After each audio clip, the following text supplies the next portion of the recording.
Welcome,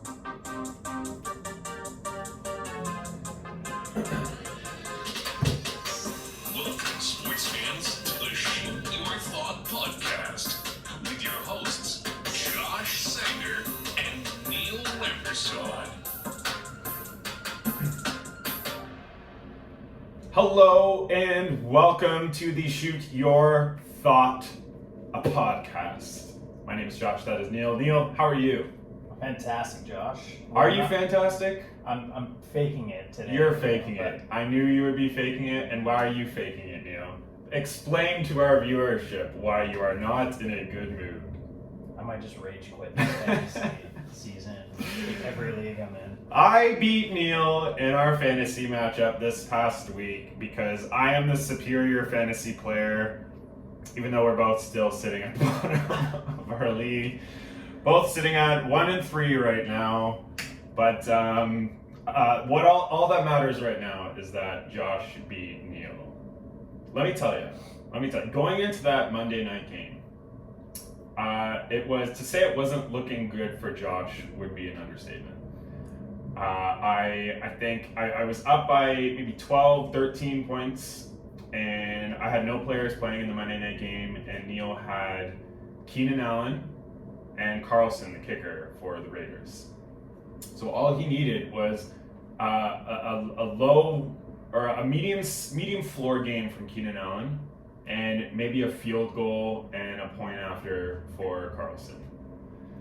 And somehow, some way, the intimidation factor of my team was enough for a mediocre, less than mediocre performance from Keenan Allen, and I think just 1 point after from the kicker Carlson.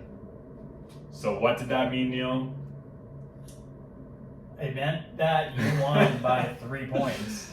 It meant I kicked your ass. I gotta say, like the trash talk between you and I throughout the week had like really escalated until it got to Monday. And it's so funny that it came down to the Monday game where I had the two players who theoretically should have put a point. Should have. But holy fuck. For Keenan Allen to get stuffed, across the field, and then Daniel Carlson to be eliminated because, the Raiders needed a touchdown. They were down by so much. As soon as the Raiders got down by as much as they were down, I'm like, all right, they're not going to kick a field goal. Daniel Carlson also had a chance to kick a 50-yard field goal, and he missed it. And he missed it. Oh man, I was watching that game. Never have I cheered so much for a missed field goal opportunity. It came down to literally the last possession because they were still throwing. Both teams were still throwing, and that was all I needed to come out on top. So Neil transferred me the money that we bet each other when this week was happening. Horrible. It was an up and down roller coaster. Tyreek Hill scored. How many? We're in a PPR league. Tyreek had a ridiculous week. Like 52, 53 fantasy points. In our PPR league, yes. Unheard of. 51.8 or something like that. Yeah, I saw that and I was just like, all right, it's over. 190 yards, 3 touchdowns. If you have Tyreek Hill, you probably won your week unless you're me. Unless you're Neil, yeah. Unless you're up against a far superior team by the name of Waiting for Goddard. Yeah. I kicked your ass. Should we get into the rest of our show? Let's start our show. I mean, like, the trash talk is going to continue, but we should get into the actual show here. The Raptors started their preseason, and young Raptors. They looked pretty good. They looked great. Scotty Barnes has already solidified himself. I mean, like, I don't want to jump the gun here, but I feel like he's in this group now. He's in this team. He's going to be, like, he's not going to start on the G League team. He's going to start as, maybe, obviously on the bench, but... No, I think he's going to start right away. You think he's going to be in the starting five right away? There's a lot of emphasis around Scotty Barnes this year, and the coach himself has said, hey, Scotty Barnes will play as many minutes as he can handle. It's come right out, and now it's announced that Chris Boucher, who needs to fucking muscle up and put some weight on, is going to miss 3 to 4 weeks because of a finger injury. He looks fucking fly on that bench though, with those specs. Oh, he looks fly. But to your point, yes, I agree. Chris Boucher? Yep. Chris Boucher, like, he's going to miss 3 to 4 weeks, as will Pascal Siakam to start the year. So Was what's that Siakam mean? 3 to 4 weeks? Siakam might be longer. We don't know. Like, I'm estimating he's probably going to end up missing the first month because of his off-season surgery. But you know what this does is it now gives the Raptors an opportunity to showcase Scotty Barnes at the 4 to be the point forward, not the power forward. The point forward. Okay. Scotty Barnes, his line, he had like 11 points, 6 assists, 6 boards for a power forward. This in kid limited can do it minutes. all. This He can do kid, it all. he was when the Raptors drafted him, where they drafted him, there was a lot of flack that they got. There was a lot of people. There were a lot of people that were not happy. A lot of people sitting on their couch with popcorn in their Jalen hand. Suggs was the. Everyone thought we were getting Jalen Suggs. Everyone thought that, but if you look at this team, that's not who they needed. Especially like going into the season, they knew they were they knew they were going to be without Siakam. They needed to solidify that position, the power forward, or as you put it, the point forward. They needed a bigger guy, and that's what Scotty Barnes was. And so them taking Scotty Barnes, you know, everyone at first was just like, no, this is not what we need. But he's looking pretty good. Yeah, I mean, like Scotty Barnes is he's so lovable. You know what I mean? Like just the way he 100%. plays, his energy. You know, even him pregame, like when he was coming out, we were just talking about this before the show. The run. His run out, and not only his run out, like his unorthodox self, like his unorthodox energy. Like no one can match his energy. He comes out energetic. He even managed to muster a smile out of 35-year-old Goran Dragic, who doesn't want to be in Toronto. He managed to get him to smile by coming out and like shaking Goran Dragic, and like Goran was like, "What the fuck? Like this is actually exciting." And Does Dragic stay on this team for now, for now? yeah, We're which getting is to great. that point. You know, build up some trade value and then we get him out of here. But Fair enough. he's 35. He has a place on this team. He's probably going to be a great asset for these young guys. Yeah. You know, like We just got rid of our biggest veteran, our biggest asset in Kyle Lowry. So yeah. yeah, fair enough. If anything, he's going to be really good for a guy like Malachi Flynn. You True. know, playing with side by side with, you just picking his brain. You know, having a 35-year-old vet for a young. Beasley's pretty young too. To have like a vet there that they can kind of bounce ideas off of and play with is going to be great for this team. Yeah, and just the fact that this was the first time in how many days was it? Like 455 days. The first time the Raptors played a home game in that long. And you know, part of me is thinking about Kyle Lowry in this situation and the fact that he never got to have his goodbye game as a Raptor in Toronto. I mean, he's gonna sob when he comes back to Toronto. When Miami comes to Toronto next, he's gonna be gone. It's gonna be like my mom watching any sad movie ever. Yeah, it's gonna be bad. But the fact that the Raptors played a home game, and you know, it wasn't a huge crowd. Obviously, it was a preseason game, and we're still operating at a very limited capacity. First time in 2 years, though. First time in 2 years. It's insane. It is insane. Like I really think, you know, watching this team blow out the second unit for the 76ers, but like do it in a way. The Raptors have one thing that they improved on this year is their length. You know, a lot of their players that they brought in, like a Chuyuwa, Scotty Barnes, you look at someone like Justin Champagny. Like one thing is clear with this team is that there's length on this team. And like their second unit, even Watanabe, who is now coming off from the second unit, like he belongs on this team. He's improved. He's a really good defender. He's improved his offense a little bit. We're gonna see that in the preseason here. But there is optimism for this team going into the season. And fuck, like there needs to be. You know, playing in front of their home crowd. They're young. It's probably gonna be a lot of grinding games this year for them. But you know, their core's back. Except for Kyle Lowry. Yeah. You know, like we're gonna get a full year out of guys like Ken Birch, guys like Converge. yeah, like there's. I mean, the band's back, right? So we'll see if they can do some damage. You know, the Eastern Conference is beefed up a little bit. You know, teams like Chicago are now a team to fuck with. Chicago's like, they've got a big four, I guess. They've got, I wouldn't say big. They've got like a medium 4. DeMar DeRozan, Zach LaVine, Vucevic. Yeah, That's it. Lonzo Ball. I would see. That's why I was going to say big 4, but I said big 3.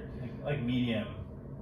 It's a medium-sized big. Like what's the size in between large and medium? Like a tall. Like a large. Like a tall. Okay, like a tall. I speak in Well, only you- Starbucks terminology. Tall means small in Starbucks language. This is in no way a venti. I'll tell you that.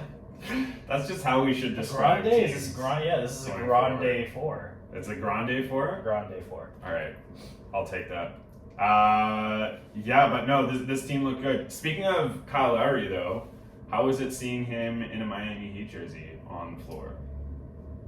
It kind of looked right. You know what I mean? Didn't. He looked good in a Miami Heat jersey. What do you mean it looked right?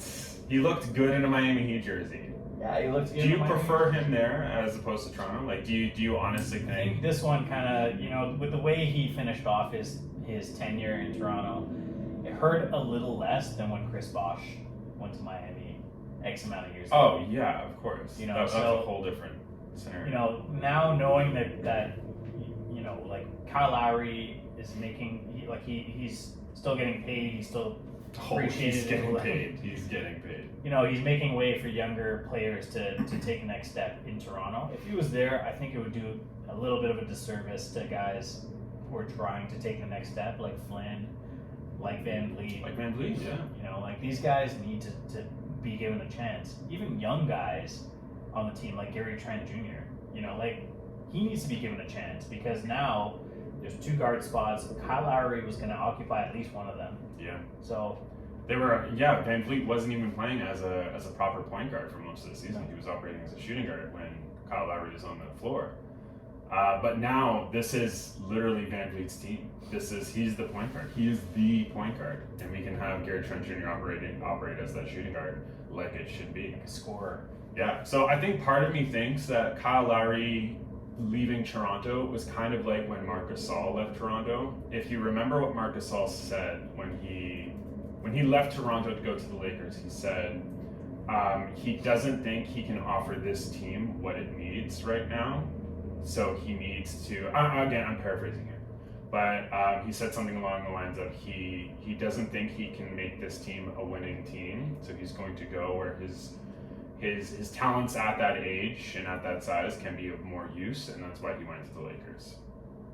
So I think part of me thinks that that's a similar mindset that Kyle Lowry has. Do you agree? I think so. Kyle Lowry's going to have a great season, don't get me wrong. 100%. Playing in that offense, playing with, Tyler Hero, playing with Jimmy Butler, playing with a young stud like Bam Adebayo, that team's going to go places this year, and he fits that mold really well. So, they got valuable pieces back in Goran Dragic and Achiuwa, who I think is going to have a breakout year this year. Yeah. So he has a lot of potential that Achiuwa does. First name Precious. He's kind of precious. He is. I feel like he's precious, and he's precious asset for our team. Oh, that was lined up. You lined yourself up for that. That was something. The opportunity is there for these players. Like, all of these players have an opportunity right in front of them to have a breakout year. Gary Trent Jr. has the opportunity. Watanabe has a good opportunity. Mr. Precious has a good opportunity. Like, it's right there. Scotty Barnes even, like, the top 5, like the starting 5, is not set by any means. Mm-hmm. And so, like, those starting positions are up for grabs. I think Nick Nurse wants to leave it that way, at least for the start of the season, so that these players can jump in and grab it. Yeah. Exciting years ahead for Scotty Barnes. But should we move on? Speaking of exciting years ahead, ooh, look at that segue. The Blue Jays. Unfortunately, their season did come to a close. They did all they could the last series. They blew out Baltimore. You and I went to the game on Saturday. Yeah. And they just destroyed Baltimore. They were like, we're going to do everything we can to make the postseason. And they did. You can't fault them for that. They got good pitching. Their offense came to play. But, they didn't get any help, from the teams they needed help from. So that's the thing. Like, and came down to the last inning. It literally did. Bottom of the ninth. On Sunday. Bottom of the ninth. Where the Red Sox, came back with that dramatic ninth inning comeback against Washington. Fuck you, Washington. Yeah, I mean. Did you see the Kevin Cash theory? The theory that because he threw in a pitcher and later on in the game against the Yankees that has not been doing well, and he looked at the standings, and obviously if the Yankees beat the Rays on Sunday, then that we would have gone into that playoff game in before the wild card game, and he saw the run differential between the Jays and the Yankees, and it was a significant. The Jays have scored, it's no secret, the Jays have scored significantly more runs than pretty much any other team in the MLB. And he saw the run differential, and he threw in a poor pitcher at the end of that game so that the Yankees could win. So that he would rather face the Red Sox or the Yankees over the Jays. That's a theory. I'm not saying that happened, but that's the Kevin Cash theory, is that Kevin Cash, the manager for the Tampa Bay Rays, threw in a poorer pitcher against the Yankees so that the Yankees could beat the Rays, and then thus getting them into the wild card and the playoffs. That's fucking bullshit. What do I think of that? But like I watched this. Play the game to win. I guess rest your stars if you're worried about them not being fresh for, game one in the playoffs. But don't. Play the game to win. Always play the game to win. I've talked about this a lot, especially on this podcast. We go back to I don't want to talk about it, but like remember what Doug Peterson did with the Eagles at the end of last season when the Giants did make the playoffs because he threw in his rookie quarterback in the second half of the game. I'm not going to get into that, but I will say just play the game to win at all costs. Obviously, if you're already in the playoffs. And you have certain players, that you want to rest, fine, do that. But at that point in the game, there was no reason to throw in a new pitcher. That's all I'm going to say. So it is a theory. I'm not sure if it happened, but let's get back to the actual Blue Jays. What do they need to do this offseason? Well, I mean, there's a lot this is going to be a crucial offseason for the Jays, and personally, I don't know if they can bring everyone back, if they can get the band back right now. And when I say that, I mean guys like Marcus Semien, guys like Robbie Ray. I even think that they may blow it up a little this year. No. They might have to. They have to take... No, they will not blow it up. If I was a GM of this team, I would have to take a little bit of our assets and put it elsewhere to where we need it. Let's say theoretically we can't bring a guy like Marcus Semien back. And you're convinced, you were already convinced that we're not going to bring back Semien. If Semien doesn't want to play second base, he's going to go elsewhere at the end of the day. Yeah, he wants to be a shortstop. He can make money anywhere. He was on a very team-friendly $18 million contract this year. I doubt he's coming back. He's going to get a max deal from a team like LA. The Dodgers, who maxes everyone out. Yeah. Throws relentless money, and they can probably fit him in at shortstop. Either that or the Yankees. The Yankees are in need of a shortstop. If Marcus Semien goes to the Yankees, good lord. I don't know if that would make me like him or hate him. Anyways, there's going to be a team that's going to pay him, and the one player that I think that they need to spend money on is Robbie Ray, the perennial mastermind this year. Every time he's on the mound, he's figured out his mechanics because of Pete Walker. He's figured out his mechanics in Toronto. I think he's going to want to stay. The way he's been loved by this city. I think he loves the city as well. I think they're going to give him a big contract to be the ace of this team because let's face it, Ryu sucked this year. He didn't have a good year. Yeah, you're right about that. So Robbie Ray, there's no question that Robbie Ray is the ace. I'm going to bring up another rumor I saw. It's not about the playoffs, but it was I can't remember if it was a tweet or on Instagram, but someone replied to Marcus Stroman. Did you see this? Someone replied to Marcus Stroman saying, how about a reunion between, they said, how good would you look next to Manoah in this rotation? And Stroman replied saying, I'm not opposed to a reunion. So he said, I'm definitely open to a reunion. I'm definitely open to a reunion. So I don't know, would you want to see Marcus Stroman? I mean, I still have his jersey. Absolutely not. No? Absolutely not. He did trash the front office as soon as he left. I would not want this guy anywhere close to what we have going right now for the Blue Jays. And I'll tell you why. But Neil. Marcus Stroman's ego is bigger than his game. But height doesn't measure heart. All Marcus Stroman... Neil, height doesn't measure heart. All he cares about is himself. All he cares about is himself. He doesn't give a flying fuck about the team.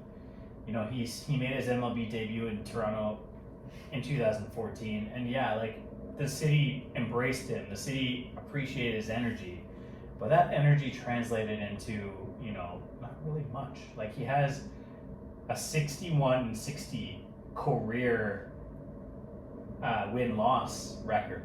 He's one game over 500, so he's won one more game than he's lost.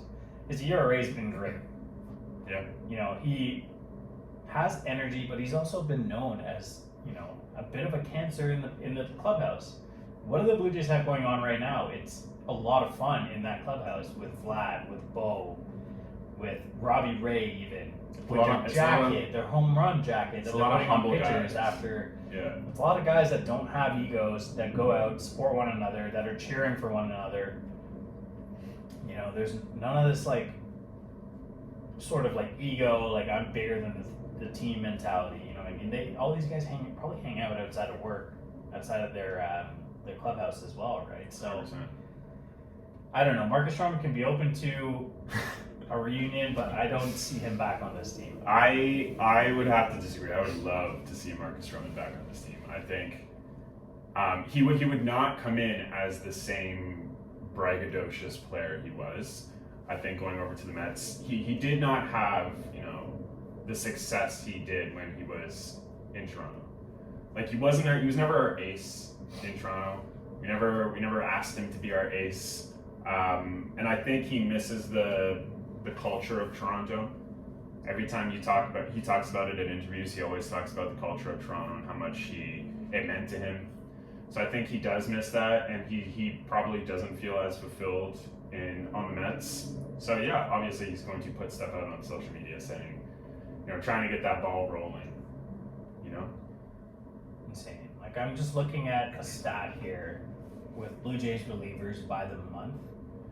April, it was this is where the Jays lost a lot of their games. It'd be in the playoffs right now if it wasn't for their bullpen, let's be honest here. And I never want to hear anyone ever say it's early ever again, because it's never too early. Those games will all come back and bite you in the ass later on. The Jays lost by one game out of the playoff spot. Yeah. So their ERA, their bullpen ERA, 2.52 in April, 4.54 in May. I mean, that's when their closer went down, right? Yeah. June, 4.47, July, 4.7. So it hovered in that mid-4 range up through for the rest of the year. September and October, 4.49. Brutal. They need to almost last in the AL in all those categories except for April. So do you think if Semien doesn't return, which I think you are convinced that that won't happen, he's not coming back, do you invest that money in a bullpen, in a better bullpen? Yes. I mean, you could. You also have options like Nate Pearson, who could be a steady arm in the bullpen, right? You have guys like Yates potentially returning next year. Romano is steady. Merriweather, if he's healthy, he's a force. Do you think Nate Pearson turns into like a Craig Kimbrell, where he's just like a glorified closer? And I think he'd be a fantastic setup man for Romano. I think we keep Romano in that position. In a closer position. He was lights out this year when he 100%. became a closer. So having Nate Pearson available, if we can bring a guy back, like Romano or let's face it, like our bullpen was in shambles when injuries hit us, but we have players that are. We have those pieces if they're healthy. I mean, like this goes for any team. Like if your players are healthy, obviously you're going to play your best. We just need everyone to stay healthy, and we need to have legitimate backups and not just guys to pick up off the street. It's also important that we have our home stadium next year. 100%. Throughout the entire. The Jays are playing on the road for more than 75% of the season. So when they were in Toronto, what their home record was? 25-11. Their home record. A lot of people counted this team. Oh yeah, sorry. Go Buffalo, our home record was 12-11. Dunedin was 10-11. So we were 500 in when we weren't home, and then we were obviously at a 700% winning percentage when we did come back to Rogers Center. So too, and no one's taking that. Like that's a factor when everyone's talking about this Jays team. I don't think anyone is upset about this Jays team. Yeah. Like obviously, okay, we're upset, but we're not disappointed. Let's say. Yeah, I mean, this team looks. I'll be really disappointed good. if Marcus Stroman gets signed here, but I'll be disappointed if Marcus Semien leaves. Next year, I'd love to see Berrios, probably re-signed here for a longer contract. He's, a great guy to have in this rotation. Manoah could possibly take another step forward. Oh, he will. If we want to stretch out Nate Pearson, we also have faith that he's not going to get injured. He's an option. We still have Ross Stripling available. This is a good team. Our rotation was an area of strength this year, but I feel like getting Robbie Ray re-signed long term is crucial because he's still young. He's still like 27 or 28. He looks like he's fucking 49. When I found out how old he was, that was a weird day for me. Yeah. When I found out that he was the same age as me, that was a weird day. What about Merriweather? Do we move on from Merriweather? Or do we give him a little bit more of a chance? Give him a little longer leash because he was great at the beginning of the season, but he got injured, and coming back from a 4-month injury isn't easy, right? So just give him another shot. Especially with what we traded away for him. If you'll remember, that was the Josh Donaldson trade. Like that's when we give a player like Josh Donaldson, who kind of went to work on us when we played him in that series. You want to hang on to your assets there to see if they amount to anything, or more than what they've been amounted to. This team wants to run it back as well. George Springer has gone on the record saying that they want to re-sign. Well, he wants the Jays to re-sign Semien and Robbie Ray. They all want to run it back. They're all saying, next year, it's not going to be too early. Next year, we're going to be a force to be. They're going to be at home the whole season. They're going to be, If this team is at home the whole season, they are winning the AL East. Putting it out there now. If they're at home the whole season, they're winning the AL East. Yeah. Done. Signed, sealed, delivered. Even if they can't bring Semien back, I think they should trade a guy, like Biggio, or trade a guy like Gurriel, where they can get a stud player back in return. You look at the trade that the Dodgers made with Washington to acquire Max Scherzer and Trey Turner. They didn't really give up that much. Yeah, but you got to go towards like one of those rebuilding teams because Gurriel and Biggio are two younger stars. Yeah, I look at a team like Cleveland who has some infield depth there, and they could probably want to get rid of, like any of those inflows. They already got rid of Lindor. When you get rid of a Lindor, you're like, okay, we're rebuilding for sure. Yeah, absolutely. Anytime. I don't know. Jose Ramirez is a name that comes to mind. I'm also looking around the league, and there are some shitty teams that could want to have stars on them. So let's go after that. Trevor Story. You know, like that's an You option. think the Rockies are a rebuilding team? 100%. They almost traded him at the deadline this year. Every analyst across the league could not believe that Trevor Story never got traded Fair. this year. Fair enough. Anyways, like that, we're just speculating here, but the Blue Jays will be making some moves this offseason. Hopefully, they re-sign some of their studs, but we will keep it. We'll be talking about it here on our Shoot Your Thought podcast. Absolutely, this whole offseason. Should we move on? Let's move on. Speaking of our teams that won this past week, did your football team win this past week? I wouldn't really call them a football team because they're playing like a junior varsity team. Fair. No, they did not win. And after the game, they lost to the Packers in pretty convincing fashion. After the game, It wasn't really a competition. Mike Tomlin said that Big Ben had a hip injury. I shouldn't be laughing. I don't know if that's funny. true. It It's not could be funny. true that he has a hip injury, but it's just. I It would just love for sounds him like. to take some time off on the IR, get a hip replacement. Yeah, Because maybe. let's face it, he's old. He's playing old and haggard, and But it's. give him a walker. Give him when a he's on the walker, field. yeah. It sounds like Tomlin was trying to make excuses for the way that Big Ben was playing. Like, them bringing him back after that atrocious playoff performance last year, them bringing him back, this front office is going to be in a lot of heat. They started 11-0 last year, They did, I know. and since they went 11-0, they've probably gone like maybe 3-12 or something like that. This was a very similar team. On paper, they got better since last year, like the Steelers did. And how did this team go 11-0 last year? Has Big Ben gotten that bad over the span of less than a year? How did they win their first game against Buffalo? Who knows? Like, who knows how these things happen, right? Like, they just happen. Yeah. What I'm saying right now that needs to happen with these, like, now I was looking at a power rankings, ranking of teams in the NFL right now, and Pittsburgh's ranked 25th out of 32 teams. And I really feel like time is now. If he has a hip injury, get him out of the game. Get him on the IR.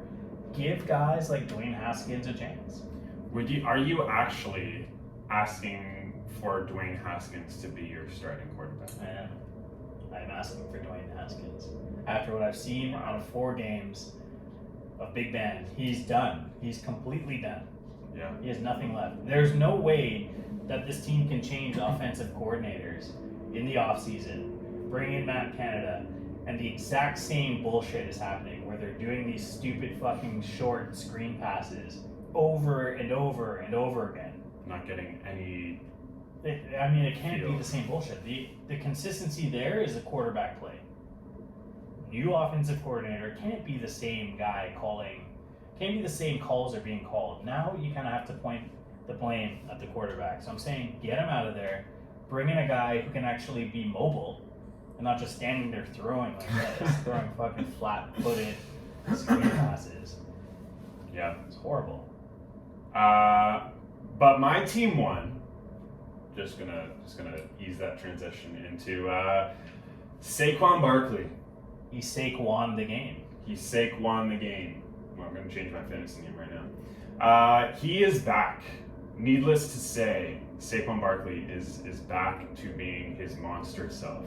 I actually, in our fantasy league, I acquired Saquon Barkley before he started to go off. I traded Keenan Allen and Joe Mixon for one Saquon Barkley and Cortland Sutton, who was playing well at the time, but now not so much. But I got Saquon Barkley in that trade before he blew up. And now that he's playing at the Saquon Barkley level, as the sirens go by outside of us to put out this fire that is Saquon Barkley. Saquon is Saquon. Like, I don't know if he's fully back to being the pre-injury Saquon that we're seeing. But he's good. The offensive line sucks in New York. Oh, but absolutely. But he's still gonna, he's gonna have some limited practice participation tags on him as the weeks he's go the by. number 2 running back on that team, right? Behind Daniel Jones. Oh my gosh. He's going to be good moving forward for your fantasy teams. 100%. He looked good. It's probably too late to go out and trade for him now because his value has skyrocketed, but still try, I would say. We'd be remiss if we didn't talk about the biggest game of the year that happened this past Sunday between the New England Patriots and the Tampa Bay Buccaneers, which was the return of Tom Brady to Foxborough to play against his mentor of many years in Bill Belichick. What were your thoughts from that game? The Bucs ended up winning in a really close matchup, kind of a boring matchup. That was going to be my takeaway. I was really hoping that this game was going to be, or it was going to not be a defensive game. And I said on last week's episode that it might be a defensive game, and I didn't want that. And it ended up being what happened. I think Tom Brady had to have been a little bit emotional coming back to this game, especially the reception that he got.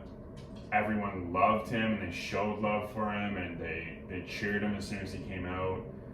There were signs for him all around the stadium. They showed him love throughout the entire game.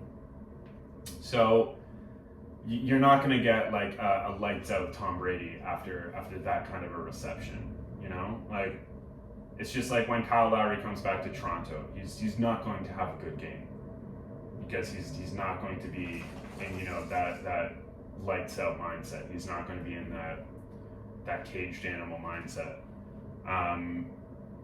Tom Brady was not in that caged animal mindset. He came out and, you know, he was probably feeling the warm fuzzies of being back in Foxborough with that great reception from the crowd. He just wasn't playing like he's been playing throughout this season, and it was a closer game than a lot of people anticipated. It always sucks when, you know, these games that are so hyped up end up not being the exciting games that people make them out to be, but it was still cool to see. Yeah, I mean, as soon as Tom Brady came out, the entire arena at Foxborough was chanting Brady. Yeah. Brady. Mm-hmm. And then they booed him after his entrance in his first series. So after giving him the tribute that he was rightfully, you know, needing after winning 6 titles with his team, he came out and, you know, the entire crowd's like, okay, time to move on. He's the opponent. I don't think they were saying time to move on. I think they were saying, like, you know, we're going to give you an extra dose of the New England crowd reaction. Like, they're not booing him because they don't like him. They're booing him because, you know, this is the name of the sport. This is, you know, you're the enemy for this next 4 quarters. This entire build-up for this game, like, did you watch the entire, like, from start to finish of this game? I didn't watch this game from start to finish. No. So at the beginning, the segment that NBC played going into this saw that. was Adele. I saw that. Yeah. I mean, to use Adele in a moment like this, where they had "Hello from the Other Side" playing, and showing Tom Brady winning a Super Bowl, going into Foxborough, I thought that was fucking marketing genius. Doing that. And didn't Tom Brady pick that song though? Did he? Because I know he put together, or he kind of like almost produced a comeback video, like a return video. We gotta find that out. We definitely gotta find that out. This entire game was a game of chess between Tom Brady and between Bill Belichick. I just couldn't believe the actual game where Tom Brady, you know, didn't really play that well in the rain. A lot of passes were off. He didn't have any touchdowns. He didn't have any interceptions, but he played well enough to get his team the win, you know, and his defense came through. But Mac Jones looked great. I couldn't believe that Bill Belichick didn't have enough faith in Mac Jones to let him go for it on that 4th down, the 4th and 3. He's been playing well. You don't have enough faith in your quarterback, and your rookie quarterback, to get 3 yards with the way he's been playing that game. He had like 20 receptions in a row. 20 completions in a row, sorry. Completions, yeah. And then they decide to kick a 53-yard field goal that doinked off the upright and evidently lost them the game. But, you know, in the rain, too, trying a 53-yard field goal. Mm-hmm. But, I mean, that's what it came down to. A very, like, melancholy, very melodramatic ending to this game. And after the game, I was kind of disappointed, you know, not seeing Tom Brady go off as everyone thought he would in Foxborough in his return. But after the game, we heard him even say, "Hey, they're the team that I have the hardest time beating because I don't want to beat them. They're my team." But he's one of 3 players to beat every team in the NFL. Yeah. So that's pretty cool. Did you see during this game, like when they kept zooming in on Steve Belichick, like one of the assistant coaches, Bill Belichick's son, Mm-hmm. and the fucking weird ass faces he was making, like with his tongue out and shit, like it was. He didn't know how to feel. He didn't know how to feel in this game. I feel like he just knew that the camera was on him. Like he knew that this was my moment to make a very, you know, like viral GIF. I'm gonna make so many memes with this face yeah, here. it had to have been because he's been an assistant since 2012 with the Patriots, working with his dad, and you know, like I feel like he must have known the camera was on him at all times. He was making weird faces, like with his eyes wide open and his tongue out, like I don't understand why he would be doing that, but For the memes, Neil. For the memes. maybe he was just like on an incredible amount of drugs when he was doing this. But for the memes. Or maybe he mixed Red Bull and Starbucks. Have you ever done that? No, Shit's it doesn't insane. sound like a good time though. Shit's insane. Let's not forget that this was the game where Tom Brady beat Drew Brees' record as well. Mm-hmm. Tom Which Brady. we all knew was going to He happen. needed 68 yards, unless Yeah. he, you know, went through a gruesome injury. It was going to happen. It was always going to happen. One question I wanted to ask, moving on from this game, through 4 weeks, with the Cardinals being the only undefeated team right now in the NFL, are they the best team in your mind going forward? I have an answer, but I want to hear your answer first. I have an answer. I don't think so. I don't think they're the best team. I think they've, you know, taken advantage of their opportunities. I still think Kansas City's the best team in the NFL, the team that you will need to beat. LA Rams, close second, and then Tom Brady's team. The Buccaneers are right behind them at number 3. I don't think the Arizona are even top 3. No. You know, they're probably top 5. I just don't. Kyler Murray's playing at an MVP type level right now. I just don't know if, you know, their defense will be sustained. They almost lost to Jacksonville last 2 weeks ago. Mm-hmm. They should have lost to Jacksonville 2 weeks ago. So I mean, yeah, like they are number 1. A lot of pundits will say they are the number 1 team in the league because they're 4-0. They're the only undefeated team. But here we are. What do you think? I think the Steelers went 11-0 last season, and look where that ended up. My favorite to win the Super Bowl coming into this season was the Rams, and I think it's still the Rams. The Rams are the best team in the NFL right now. They have the best 2 players, arguably, on defense, Aaron Donald and Jalen Ramsey. They have Matt Stafford, who fits the Sean McVay offense so well. 100%. They have a top 5 running back in the league in Darrell Henderson. I do mean that. He is a top 5 running back. I agree with you. I agree. It took him a while to get to that level, but Yeah, there was some skepticism on whether he was going to be in a timeshare with Sony Michel, but Sony Michel, you will probably never hear from him again this year after that fumble. But no, the Rams. I think Matt Stafford was the missing piece that Sean McVay needed for this team. Yeah, they had a bad game this week. I mean, it happens. It happens to great teams. They have bad games. Yeah, you don't want to be going into the playoffs with an undefeated record. Big matchup tomorrow night, though, with the Rams in probably a bounce back spot now against the Seahawks on Thursday Night Football. Mm-hmm. That's gonna be a fun game. What do you think is going to happen in that game with your number 1 Rams? They're gonna win. Against the Seahawks? It's a good matchup. I think the Rams are gonna beat the Seahawks. Yes, I don't have any issues saying that the Rams are gonna beat the Seahawks. I do think it's going to turn into a bit of a shootout.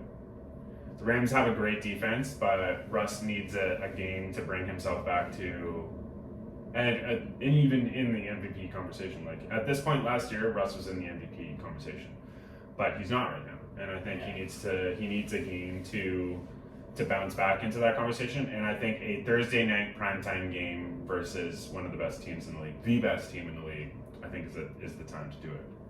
These Thursday night games are getting better and better, eh?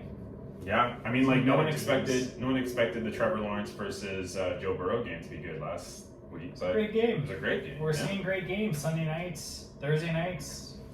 Yeah, absolutely. You know, like we're Thursday nights were always a laughing, like the two shittiest teams going face to face. You know, like us last week, an 0-3 team against a 1-2 team. Yeah, but it was the matchup of the week. It was the matchup of the week. Should we move on? Yeah, I mean, let's talk a little bit about injury concerns. That's what I was going to move on. Saw a lot of injuries this week. Yeah, this year we have seen a lot of injuries, and it just goes to show, this is a very unpredictable league that you're in, right? So this past week, Jimmy Garoppolo, Teddy Bridgewater, David Montgomery, Joe Mixon, and DJ Chark. DJ Chark's now out for the year. Montgomery out for up to 5 weeks. 4 to 5 weeks. Garoppolo, we don't know the severity of his calf injury. Bridgewater has a concussion, and Joe Mixon has a sprained ankle. So, I mean, these players, huge implications on their team, going into week 5. But that kind of segues into what we're going to talk about right now, which is our FPAL. Somebody. Fantasy pickups of the week. Our fantasy pickups of the week. Neil, would you like to start off? We're going to give you two each. Would you like to start us off? You start us off. Go ahead. I am going to start us off with a little bit of a story. How's that? I love stories. Okay, so I right after the draft, a little backstory. Okay. Right after the draft happened in our league, Neil drafted Trey Lance before I did, which I was upset about. Josh almost flipped his couch that he was sitting on. 100%, and reasonably so. So right after the draft, I threw everything at the wall trying to get Trey Lance from Neil, thinking that Trey Lance was going to be the starter week 3.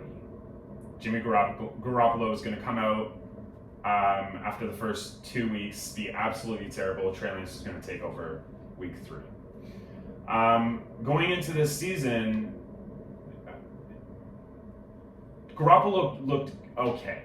He didn't look great, but he looked like he was going to keep the starting job for quite a while. And then the Trey Lance value went down and down and down and down. And then I decided last week to drop. Wait a second, is your pickup of the week Trey Lance? I'm getting there. I'm getting there. I'm just keeping it a mystery. Okay. So I dropped him last week. Long story short, I dropped him last week. Jimmy Garoppolo got injured in the first half of this past Sunday. Trey Lance came in, stole the show. He looked okay on the field, but fantasy-wise, he's a monster. And so because I dropped him so close to the game, in our league, you're not allowed to pick up that same player after you drop him. If you are the one who dropped him and he goes on waivers, you can't put in a waiver claim for someone that you drop. Right. And so the waiver period after I dropped him went into the game that he played. So he was still on the same waiver period going into last night. And so our waivers go through at I think 4 a.m. this morning. I set my alarm for 4:30 this morning to wake up and try and pick up Trey Lance if no one put in a waiver claim for him. Someone put in a waiver claim for Trey Lance, and I woke up at 4:30, looked at my phone, threw my phone across the room, and went back to bed. That was how I started this day. I do not have Trey Lance on my team. My fantasy pickup of the week is Trey Lance. He's going to be a fantasy monster. If you have the opportunity, or if you're in need of a quarterback, go out and get this man. Jimmy Garoppolo is still questionable, but if Trey Lance comes out and even, starts this game on Sunday before their bye week and even has like a decent game, he's going to be the starter going forward. pick up Trey Lance? My first pickup of the week, fantasy pickup of the week, my first FPAL candidate is Arizona running back James Conner. And James Conner is an individual, he's now owned in 83% of leagues. He might have been dropped in your league. Coming into this week, he was roughly 70 to 75% owned, pardon me. 75% old? Yeah, exactly. Nice. That's exactly what I said. Nice. But James Conner, over the last 2 weeks, has been given the goal line touches. Let's face it, Kyler Murray is going to get some of these. But if it's not Kyler Murray, it's James Conner. You're going to want the number one goal line back in the best offense in the league. You're just going to want to. By default alone, he's going to get you a touchdown or two every game. And I feel like, James Conner, depending on how well that Arizona team is doing, and they're going to blow out some teams, James Conner is going to get touches. He's going to get touches when they're needing to run down the clock. Mm-hmm. He's going to get touches. He might do absolutely nothing with it. As case in point, this past game, where he had 18 rushing attempts, only 50 yards, or he might break one off for 70 yards. It's bound to happen sometime. Even the worst running backs in the league find holes every now and then.